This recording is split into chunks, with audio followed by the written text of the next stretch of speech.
இப்ப நம்ம வந்து புக் பேக் கொஸ்டின்ஸ் என்னென்ன இருக்குன்னு பார்க்கலாம். பாருங்க, படிப்போம் சிந்திப்போம் எழுதுவோம்ல சரியான சொல்லை தெரிவு செய்து எழுதுக. முதல் கேள்வி பொற்காசு. பொற்காசு இச்சொல்லை பிரித்து எழுத கிடைப்பது என்னது? பொன் கூட்டல் காசு. ஆமா தானே? இந்த இரு வந்து என்னவா மாறிடும்? இந்த இன் வந்து இரு வந்து இன்னா மாறிடுது. ஆமா தானே? பொற்காசு இங்க வந்து பொன் கூட்டல் காசு. அடுத்தது கொடைத்திறம். கொடைத்திறம் அப்படிங்கிற சொல்லை வந்து பிரித்து எழுத கிடைப்பது என்னது? கொடை கூட்டல் திறம். எழுதிக்கிட்டே வாங்க, இதெல்லாம் பார்த்து கரெக்டா எழுதிக்கோங்க. சரிங்களா? சரி, அடுத்த கேள்வி பார்க்கலாம். அடுத்தது எங்க பாருங்க, களிறு என்பது யானையை குறிக்கும். ஆமா தானே? நம்ம தானே பார்த்தோம். களிறு அப்படிங்கறத கொடுத்து அனுப்புனாங்கல்ல, பாணருக்கு களிறு தானே கொடுத்து அனுப்பினாரு அரசர். அப்ப யானைய கொடுத்து அனுப்பிச்சிருக்காரு. அப்ப களிறு என்பது யானையை குறிக்கும். தரணி இச்சொல்லின் பொருள் வந்து என்னது? தரணி அப்படின்னாலே என்னது? உலகம். தரணினா என்னது? உலகம். சோறு இச்சொல்லுடன் பொருந்தாதது என்னன்னு கேட்டிருக்காங்க. இது வந்து என்ன கொடுத்திருக்காங்க பாருங்க, உணவு, அமுது, அன்னம், கல். எது வரும் இதுல? எது வந்து உங்களுக்கு உணவுல சேராம இருக்கிறது? கல்லுதான் இல்லையா? ஆமா, பொறுத்துக்க பார்க்கலாம் வாங்க. பேழைனா நம்ம என்னன்னு பார்த்தோம், பேழைகள்ல வச்சு அனுப்புங்க அப்படின்னு சொல்லியிருக்காங்க. பொற்காசுகளையும் பரிசுகளையும் பேழையில வச்சு அனுப்புங்க அப்படின்னு சொன்னாரு அரசர் இல்லையா? அப்ப இந்த இடத்துல பேழைனா நம்ம என்னன்னு படிச்சோம்? பெட்டி. ஆமா தானே? பேழைனா என்னது? பெட்டி. இது வந்து ஒண்ணுன்னு போட்டுக்கோங்க. அடுத்தது மாறினா என்னது? மழை. மாறினா என்னது? மழை. சரியா? மாறினா மழை. வாயில்னா என்னது? வாசல். வாயில்னா வாசல். ஆணைனா கட்டளை. ஆணைனா கட்டளை. இரவல்னா கடன். சரிங்களா? இதை பார்த்து கரெக்டா எழுதிக்கோங்க. சரிங்களா குழந்தைகளே? கரெக்டா பார்த்து இதை எழுதிக்கோங்க. அடுத்தது வினாக்களுக்கு விடையளிக்க இதை நம்ம பார்க்கலாம். கொஸ்டின் ஆன்சர்ஸ்க்கான ஆன்சர் என்னங்கிறத நம்ம ஒவ்வொன்னா பார்த்துட்டு வரலாம். இப்ப இது நான் ஒவ்வொரு கேள்விக்கும் நான் வந்து பதில் வந்து இங்க கீழே எழுதியிருக்கேன் பாத்தீங்களா? இதை பார்த்து நீங்க பொறுமையா எழுதிக்கோங்க. நீங்க பாஸ் பண்ணிட்டு குவாலிட்டி வந்து கொஞ்சம் சேர்த்து வச்சுக்கோங்க. ஓகேங்களா? அம்மா அப்பா கிட்ட சொல்லி குவாலிட்டி கொஞ்சம் சேர்த்து வச்சுட்டு அதுக்கப்புறமா நீங்க எழுதுனீங்கன்னா உங்களுக்கு தெளிவா தெரியும். லெட்டர்ஸ் எல்லாம் வந்து உங்களுக்கு தெளிவா உங்களுக்கு தெரிய ஆரம்பிச்சுக்கும். சரிங்களா? இப்ப நான் மெதுவா உங்களுக்கு வந்து இதை வந்து சொல்றேன், ஆன்சர் சொல்றேன், நீங்க கவனிச்சுட்டு வாங்க. பாருங்க, பாணனின் குழந்தைகள் பசியால் வாட காரணம் என்ன? நம்ம படிச்சோம் இல்லைங்களா? அந்த கதையில முதல்ல வந்து அந்த அம்மா சொல்லுவாங்க, அவங்க அம்மா, அந்த 2 குழந்தைங்களோட அம்மா வந்து சொல்லுவாங்க, தானியங்களும் மாவும் தீர்ந்து விட்டன, அதனால் பாணனின் குழந்தைகள் பசியால் வாடுகின்றனர். இதுதான் இதோட பதில். சரிங்களா? இதுதான் இதோட ஆன்சர் அப்படின்னு பொறுமையா எழுதிக்கோங்க. சரிங்களா? இப்ப இந்த ஸ்கிரீனை வந்து நான் ஸ்க்ரோல் பண்ணாம தான் வச்சிருக்கேன். நீங்க மெதுவா பொறுமையா எழுதுங்க. சரிங்களா? இப்ப அடுத்த கேள்வி கீழே இருக்கு பாருங்க. வல்வில் ஓரியின் சிறந்த பண்பு யாது? இந்த வீடியோவை நீங்க அப்படியே பாஸ் பண்ணிட்டு பொறுமையா ஒவ்வொரு கேள்விக்கும் ஆன்சர் எழுதி வச்சுக்கோங்க. சரிங்களா குழந்தைங்களா? சரி, இப்ப 2வது கேள்விக்கு நம்ம பதில் பார்க்கலாம். கடையெழு வள்ளல்களில் ஒரு மன்னரான வல்வில் ஓரி வீரத்திலும் கொடைத்திறத்திலும் சிறந்தவர், அன்பில் சிறந்தவர், அள்ளி கொடுக்கும் வள்ளல். இந்த லைனை கரெக்டா எழுதி வச்சுக்கோங்க. இந்த லைன் தான், 2 லைன் தான் இது. நீங்க கரெக்டா மெதுவா எழுதி வச்சுக்கோங்க. சரிங்களா? இதை பாஸ் பண்ணிருங்க. பாஸ் பண்ணிட்டீங்கன்னா தான் உங்களால பொறுமையா பார்த்து எழுத முடியும். சரிங்களா குழந்தைங்களா? சரி, நான் இப்ப 3வது கேள்விக்கு போறேன். ஆனா நீங்க பொறுமையா எழுதுங்க. பாஸ் பண்ணி வச்சுட்டு பொறுமையா எழுதிட்டு அதுக்கப்புறமா நான் சொல்றத ஒவ்வொன்றா கவனிச்சுக்கிட்டு வாங்க. சரிங்களா? நான் இப்ப 3வது கேள்விக்கு அடுத்தது போறேன். உங்களுக்கு அடுத்தது நீங்க கவனிக்கிறதுக்காக இருந்தீங்கன்னா முதல்ல கேள்வி பதில கவனிச்சுக்கோங்க. எழுதுறதா இருக்கீங்கன்னா பாஸ் பண்ணிட்டு முதல்ல எழுதி வச்சுக்கோங்க, அப்புறமா கவனிங்க. சரிங்களா? சரி, இப்ப நம்ம கேள்வியை வந்து நம்ம பார்க்கலாம். பரிசு பெற்ற பாணன் மன்னனை எவ்வாறு வாழ்த்தினான்? பாணர் வந்து மன்னனை வாழ்த்தினார் தானே? அததான் இங்க கேட்டிருக்காங்க. என்ன சொல்லியிருந்தாரு? என்ன சொல்லி வாழ்த்தினாரு? கற்ற கல்வி அறியாமையை அகற்றுதல் போல உற்ற துயர் துடைக்கும் வள்ளல் குன்றா புகழ் கொடைப்பண்பு ஓங்குக, வாழ்க வாழ்க நீவீர் வாழ்க என்று பாணன் வல்வில் ஓரியை வாழ்த்தினான். சரிங்களா குழந்தைங்களா? இப்ப இதை வந்து இந்த பேஜை நீங்க வந்து நான் ஸ்க்ரோல் பண்ணாம தான் வச்சிருக்கேன் பாருங்க. நீங்க இதை வந்து பாஸ் பண்ணிட்டு பொறுமையா பார்த்து எழுதுங்க. சரிங்களா? இப்ப நான் வந்து அடுத்த கேள்விக்கு போறேன். வாரி தந்த வள்ளல் இப்படக்கதை மூலம் நீவீர் அறிந்து கொண்டதை எழுதுக. இந்த வாரி தந்த வள்ளல் கதை மூலமா நம்ம என்ன தெரிஞ்சுக்கிட்டோம் அப்படிங்கறத இந்த இடத்துல எழுத சொல்லியிருக்காங்க. அததான் இங்க நம்ம பதிலா எழுதணும். இப்ப நம்ம இதுல என்ன தெரிஞ்சுக்கிட்டோம்? கல்வி செல்வம் தான் மற்ற எல்லா செல்வங்களையும் விட நிலையானது. ஆமா தானே? அததான் இந்த இடத்துல நமக்கு சொல்லியிருக்காங்க. அது மட்டும் இல்லாம 17 வள்ளல்கள்ல ஒரு மன்னரான வல்வில் ஓரி பற்றியும் நம்ம தெரிந்து கொள்ள முடிஞ்சது அப்படிங்கிறது தான் இந்த கதை மூலமா நம்ம தெரிஞ்சுக்கிட்ட ஒரு விஷயம். அததான் நம்ம இந்த இடத்துல எழுதுறோம். இப்ப நம்ம அடுத்தது சிந்தனை வினாக்கு போலாம். இப்ப சிந்தனை வினால என்ன சொல்லியிருக்காங்க பாருங்க. வல்வில் ஓரியை போல் ஈகை குணம் உனக்கு இருந்தால், ஈகை குணம்னா என்னது?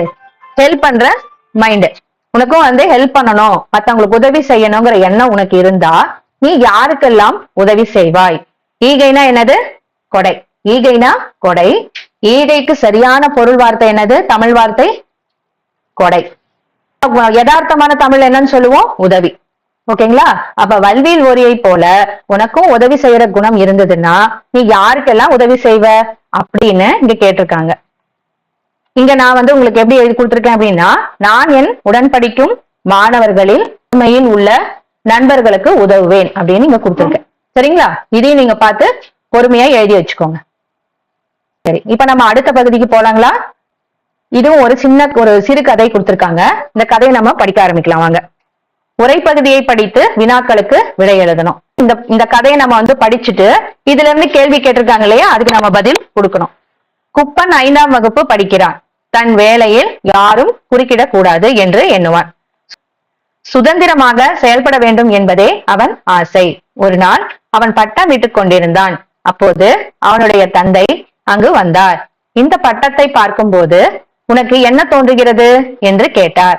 அதற்கு குப்பன், இந்த நூல் பட்டத்தின் சுதந்திரத்தை தடுத்து கொண்டிருக்கிறது என்றான். உடனே அவன் தந்தை பட்டத்தின் நூலை அறுத்துவிட்டார். பட்டம் தடுமாறி கீழே விழுந்தது. இப்பொழுது பார், வரையறைக்குட்பட்டு நூலுடன் இருக்கும்போது இந்த பட்டம் எவ்வளவு அழகாக பறந்து கொண்டிருந்தது. ஆனால் அந்த நூல்தான் பட்டத்தின் சுதந்திரத்தை தடுக்கிறது என்று நீ நினைத்தாய். இப்போது என்ன ஆயிற்று? நூல் அருந்ததும் நிலை தடுமாறி அந்த பட்டம் கீழே விழுந்து விட்டதே. இது போலத்தான் நம் வாழ்க்கையும் நூலருந்த பட்டமாய் இருந்தால் நாமும் வாழ்வில் தடுமாறக்கூடும் என்று கூறினார். சரி, இந்த கதையில என்ன சொல்லியிருக்காங்கன்னா, இந்த தம்பி குப்பன் இருக்காரு இல்லையா, குப்பன் பாத்தீங்கன்னா அவரு 5ஆம் வகுப்பு படிக்கிறார். உங்களை மாதிரியே 5ஆம் வகுப்பு படிக்கிற ஒரு தம்பி. சரிங்களா? அவருக்கு என்னன்னா, தன்னோட வேலையில எல்லாம் யாரும் குறுக்கிடக்கூடாது அப்படிங்கிறது தான் அவரோட எப்பயுமே அவர் அப்படிதான் யோசிப்பாராம். அவருக்கு எப்பயுமே என்னவா, சுதந்திரமா செயல்படணுமா, எதுவுமே தானாவே செஞ்சிடணும், தானாவே நடக்கணும் அப்படின்னு நினைக்கிறவரு. அப்படி என்ன பண்ணிட்டு இருக்காருன்னா, ஒரு நாள் பட்டம் விட்டுட்டு இருக்காரு. பட்டம் விட்டுட்டு இருக்கும் போது அந்த பட்டம் எப்படி போகுதுன்னு நினைச்சுக்கிட்டாருன்னா, நூல் மூலமா அந்த பட்டம் பறக்கல, தானாவே விட்டுட்டா தானா நல்லா இன்னும் சுதந்திரமா நல்ல வேகமா மேல வரைக்கும் போகும் அப்படின்னு அவர் நினைச்சுக்கிட்டாரு. யாரு? குப்பன். சரிங்களா? அதனாலதான் அப்ப இந்த அவங்க அப்பா இவர்கிட்ட கேக்குறாரு, இந்த பட்டத்தை பார்க்கும்போது உனக்கு என்ன பார்க்குத அப்படின்னு சொல்லி கேக்குறாரு. அதுக்கு அந்த தம்பி சொல்றாரு, இந்த நூல் தான் பட்டத்தோட சுதந்திரத்தை தடுத்துட்டு இருக்குது. சுதந்திரம்னா என்னது? அதை ஃப்ரீயா விடலான்னு நினைச்சுக்கிட்டாங்க. அந்த பட்டத்தை நூல் புடிச்சிட்டு இருக்கிறதுனால அது நம்ம கையில இருந்து பாக்குற தூரத்துல மட்டும் இருக்குது. அதை நம்ம நூலை அறுத்து விட்டுட்டோம் அப்படின்னா அது எங்க வேணாலும் இன்னும் வேகமா மேல எல்லாம் போகும் அப்படின்னு நினைச்சுக்கிட்டு அந்த குப்பன் அவர் நினைச்சுக்கிட்டாரு அந்த தம்பி. ஆனா அவங்க அப்பா இல்ல, நீ நினைச்சிட்டு இருக்கிறது தப்பு அப்படிங்கறத அவருக்கு எடுத்து சொல்லணும் அப்படிங்கறதுக்காக என்ன பண்றாரு, அந்த நூலை கட் பண்ணி விட்டுறாரு. சரிங்களா? ஒரு நூலை கையில வச்சிட்டு இருக்கும் போது நான் அந்த பட்டம் எவ்வளவு வேகமா பறக்கும் நீங்க பாத்திருக்கீங்களா? பட்டம் எல்லாம் விட்டுருக்கீங்களா? அப்ப எப்படி வேகமா மேல பறந்துட்டு இருக்கும். அது கண்ட்ரோல்ல இருக்கும்போது ஒரு டைட்டா புடிச்சிட்டு இருக்கிற மாதிரியே இருக்கும். ஆமா தானே? நூலை கட் பண்ணி விட்டா என்ன ஆகும்? அது எங்க பறக்கணும்னே தெரியாம கீழே விழுந்துரும். ஆமா தானே? அதத்தான் இவங்க அப்பா அந்த இடத்துல நூலை கட் பண்ணி சொல்லி கொடுத்திருக்காரு. சரிங்களா? இப்ப அந்த தம்பி நினைச்சிட்டு இருந்தது தப்பு அப்படிங்கறத அவங்க அப்பா நூலை கட் பண்ணி எடுத்து சொல்லிட்டாரு. சரிங்களா குழந்தைங்களா? இதுல இருந்து நம்ம என்ன தெரிஞ்சுக்கிட்டோம் அப்படின்னு பாத்தீங்கன்னா குழந்தைங்களா, இப்ப அந்த பட்டத்தை நூல் அறுக்காம விட்டுட்டு இருக்கும் போது அது எவ்வளவு உயரத்துல பறந்துட்டு இருந்தது, அதுவும் நிலையா பறந்துட்டு அழகா காமிச்சிட்டு இருந்தது இல்லையா? அந்த நூலை கட் பண்ணி விட்டோம்னா என்னாச்சு, அது தடுமாறி கீழே விழுந்து கரண்ட் கம்பத்திலயோ இல்ல கீழேயோ எங்கேயாவது ஒரு பக்கம் விழுந்து கிழிஞ்சு போயிடும். அது மாதிரிதான் இப்ப நம்ம உங்க அப்பா அம்மா உங்களை ஏதாவது ஒரு விஷயத்துல இது செய்யாத அதை செய்யாத அப்படின்லாம் உங்களை செய்யக்கூடாது அப்படின்லாம் சொல்றாங்க அப்படின்னா அது உங்களுடைய சுதந்திரத்தை தடுக்கிறதுக்காக இல்ல, உங்களை மேல மேல உயர பறக்க வைக்கிறதுக்காக அவங்க சொல்ற விஷயம்தான் அது. சரிங்களா? அதனால நீங்க இந்த பட்டம் மாதிரி மேல உயர்ந்து நல்ல உயரத்துக்கு நீங்க போகணும் அப்படிங்கறதுக்காக தான் அவங்க சில விஷயங்களை உங்களுக்காக கட்டுப்பாடு சொல்லி கொடுக்குறாங்க. நீங்க இதை செய்யக்கூடாது, இதெல்லாம் செய்யக்கூடாது அப்படின்னு சொல்றாங்க. நீங்க அது வந்து எங்களோட சுதந்திரத்தை தடுக்கிறாங்கன்னு சொல்லி நீங்க அந்த மாதிரி யோசிச்சுக்க கூடாது. சரிங்களா? அதுதான் நீங்க இந்த கதை மூலமா தெரிஞ்சுக்கிறது. சரிங்களா குழந்தைங்களா? அதனால நீங்களும் குப்பன் மாதிரி என்ன பண்ணக்கூடாது, நூல் தான் வந்து அந்த பட்டத்தோட சுதந்திரத்தை தடுக்குதுங்கிறத தவறா நினைச்சுக்க கூடாது. சரிங்களா? அம்மா அப்பா நமக்கு சொல்றது வந்து எதுக்காக, நல்வழிப்படுத்துறதுக்காகவும் உங்களை உயர உயர பறக்க வைக்கிறதுக்காகவும் தான் மட்டும்தான். சரிங்களா? சரி, சரிங்க குழந்தைங்களே, இதுக்கான கேள்வி பதில் என்னென்ன அப்படிங்கறத நம்ம அடுத்தது பார்க்கலாம். சரிங்க குழந்தைங்களே, பாருங்க இதுல நம்ம கேள்வி பதில் இப்ப பார்க்க இருக்கோம். பாருங்க இதுலயும் வந்து கொஸ்டின் ஆன்சருக்கான ஆன்சர் வந்து இங்க டீடைலா வந்து நான் கொடுத்திருக்கேன். பாருங்க இதுல வந்து 2 லைன் பக்கமா வந்துட்டு இருக்கு. நீங்க பொறுமையா இந்த ஸ்கிரீனை வந்து பாஸ் பண்ணிட்டு மெதுவா நீங்க பார்த்து எழுதிக்கோங்க. சரிங்களா? ஏன்னா நீங்க வேக வேகமா உங்களால எழுத முடியாது. அதனால பொறுமையா நீங்க பார்த்து எழுதிக்கோங்க. நான் ஒவ்வொரு கேள்வியா வந்து படிச்சுட்டு அதுக்கான பதில வந்து உங்களுக்கு நான் சொல்லி கொடுக்குறேன். நீங்க அதை கவனிச்சுட்டு பொறுமையா நீங்க அதுக்கப்புறமா பாஸ் பண்ணிட்டு கூட நீங்க எழுதிக்கோங்க. சரிங்களா குழந்தைங்களா? சரி, முதல் கேள்வி நாம இப்ப பார்க்கலாம். முதல் கேள்வி, குப்பன் எந்த வகுப்பில் படிக்கிறான்? குப்பன் 5ஆம் வகுப்பில் படிக்கிறான். அது நம்ம கதையிலேயே படிச்சுட்டோம். இப்ப அடுத்த கேள்வி, 2வது கேள்வி கொடுத்திருக்காங்க. பட்டத்தின் நூல் அருந்ததும் அதன் நிலை என்னவாயிற்று?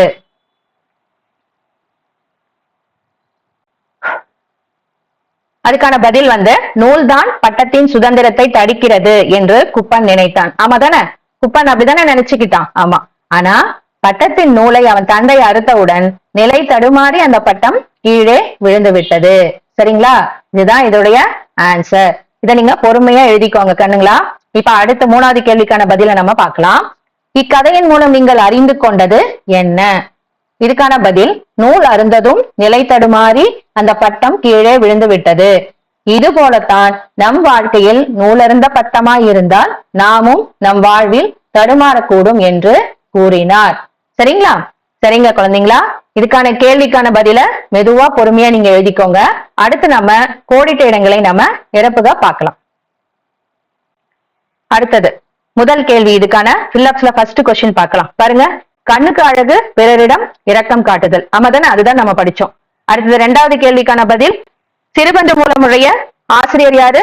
புலவர் யாரு? காரியாசன். காரியாசன் என்பவரால் எழுதப்பட்டது. அடுத்தது 3வது கேள்வி, வாரி கொடுக்கும் வள்ளல் வல்வில் ஓரி. அழகு. ஆமாதானே? வாரி கொடுக்கும் வள்ளல் வல்வில் ஓரி. ஓகே, இந்த அழகுங்கிறது இந்த இடத்துல வரணும். நாட்டு மக்களை வருத்தாமை அரசனுக்கு அழகு. சரிங்களா? அரசனுக்கு பாருங்க அழகு.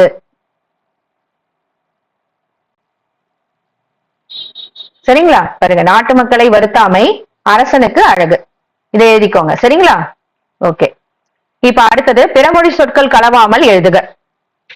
நம்ம வந்து நிறைய வந்து இங்கிலீஷ் வார்த்தைகளை வந்து கலந்துதான் நம்ம பேச பேசிட்டு இருக்கோம் இல்லைங்களா? அதுதான் நம்ம ஒவ்வொரு வார்த்தையும் நம்ம பேசும்போது, இப்ப டைம் என்ன ஆச்சு? இப்பதான் 7 o'clock ஆகுது. இப்பதான் 8:30க்கு இனிமேதான் வந்து உங்களுக்கு வந்து இப்பதான் பிரேயர் ஸ்டார்ட் ஆகும் அப்படின்னு நிறைய நம்ம வந்து தமிழ் வார்த்தைகள்ல ஆங்கில வார்த்தைகள் கலந்துதான் நம்ம பேசிட்டு இருக்கோம் இல்லைங்களா? ஆனா நமக்கு வந்து தமிழ் வார்த்தைகள் சரியா பிறமொழி கலவாமல் நம்ம வந்து பேசுறதுக்கு நமக்கு தெளிவா தெரியணும். அதுக்காக தான் நம்ம எல்லா வார்த்தைகளையும் தெரிஞ்சுக்கணும். அப்படிங்கிறதுக்காக தான் இதுல வந்து என்ன தமிழ் வார்த்தை இதுக்கானது வரும் அப்படிங்கறத இங்க கொடுத்திருக்காங்க. இப்ப நம்ம இதை வந்து ஒவ்வொரு ஸ்டாண்டர்ட்லயும் நீங்க வந்து கத்துக்கிட்டதே தான் வருவீங்க. இப்ப இந்த 5th ஸ்டாண்டர்ட்ல உங்களுக்கு இது கொடுத்திருக்காங்க. நம்ம பார்க்கலாம். என்னுடைய புக் டேபிளில் உள்ளது. இப்ப என்னுடையங்கிறது தமிழ் வார்த்தை. ஆனா இதுல வந்து புக் டேபிளில் அப்படிங்கிறது என்னது? ஆங்கில வார்த்தை. ஆமா தானே? இப்ப புக் டேபிளில் அப்படிங்கிறது என்னது? புத்தகம் மேசையின் மீது. ஆமா தானே? இல்லது மேசையின் மீது, அப்படி இல்லைன்னா மேசையின் மேல் உள்ளது. இந்த இடத்துல மேல்னு எழுதலாம், வேற என்ன எழுதலாம்? மேசையின் மீதுன்னு எழுதலாம். 2வது கேள்வி பாருங்க, நான் டிவியில் நியூஸ் பார்த்தேன். நான் இங்க வந்து டிவியில் நியூஸ் அப்படிங்கிறது என்னது? டிவியில் நியூஸ் அப்படிங்கிறது வந்து ஆங்கில வார்த்தை. நான் தொலைக்காட்சியில் செய்திகள் பார்த்தேன். தை மாதம் 1st நாள் பொங்கல் பெஸ்டிவல் கொண்டாடினான். கொண்டாடினான் அப்படின்னு சொல்லிட்டாங்க. இங்க வந்து நாம வந்து அடுத்தது இங்க எழுதலாம். தை மாதம் முதல் நாள். 1st நாள்ங்கிறது என்னது? முதல் நாள். பொங்கல். பெஸ்டிவல்ங்கிறது என்னது? பண்டிகை. பெஸ்டிவல்னா என்ன தமிழ் வார்த்தை? பண்டிகை. கொண்டாடினேன். சரிங்களா? ஓகே, அடுத்தது பாலன் ஸ்நாக்ஸ். ஸ்நாக்ஸ்னா என்னது? நொறுக்கு தீனி. ஸ்நாக்ஸோட தமிழ் வார்த்தை என்ன? நொறுக்கு தீனி சாப்பிட்டான். பாலன் நொறுக்கு தீனி சாப்பிட்டான். சரிங்களா குழந்தைங்களா? ஓகே, அடுத்தது ஒரு 2 லைன் கொடுத்து நம்ம மீதி இருக்கிற மீதி வந்து ஃபில்அப் மாதிரி கொடுத்து நம்மளையே வந்து எழுத சொல்லியிருக்காங்க. சரிங்களா? அதுக்கான வார்த்தைகள் என்னென்ன நம்ம வந்து ஒரு கவிதை மாதிரி எழுதணும். அதை தான் இந்த இடத்துல பாடல் வரிகளா நம்ம எழுதியிருக்கோம். அதை நம்ம பார்க்கலாம் வாங்க. நாடு அதை நீயும் நாடு, பாடு அதன் புகழ் பாடு. இங்க நான் அடுத்த வரியில என்ன கொடுத்திருக்கேன்னா, ஆடு தமிழ் மண்ணில் ஆடு, கூடு அன்புடன் நீயும் கூடு, தேடு நல்லறிவை தேடு. சரிங்களா குழந்தைங்களா? பாருங்க, இந்த லைனையும் நீங்க பார்த்து பொறுமையா ஸ்கிரீனை வந்து ஸ்க்ரோல் டவுன் பண்ணிக்கோங்க. மெதுவா நீங்க என்ன பண்ணுங்க, பாஸ் பண்ணிட்டு பொறுமையா உட்காந்து எழுதுங்க. சரிங்களா? இப்ப நான் வேகமா நம்ம ஸ்கிரீனை எடுத்துட்டு வந்துட்டாங்க, நம்மளால எழுத முடியாதுன்னு நீங்க நினைக்கவே வேண்டாம். பொறுமையா நீங்க எழுதிக்கோங்க, ஒன்னும் தப்பு இல்லை. சரியா? சரி, சரிங்க குழந்தைகளே, இந்த வீடியோ உங்களுக்கு ரொம்ப பிடிச்சிருந்ததுன்னா அம்மா அப்பா கிட்ட சொல்லி இந்த வீடியோக்கு லைக் பண்ண சொல்லுங்க. அதே மாதிரி நம்மளுடைய டெக்ஸ்ட் புக் கை சேனலுக்கும் அம்மா அப்பா கிட்ட சொல்லி சப்ஸ்கிரைப் பண்ண சொல்லுங்க. தேங்க்யூ குட்டீஸ். டாடா, பை பை.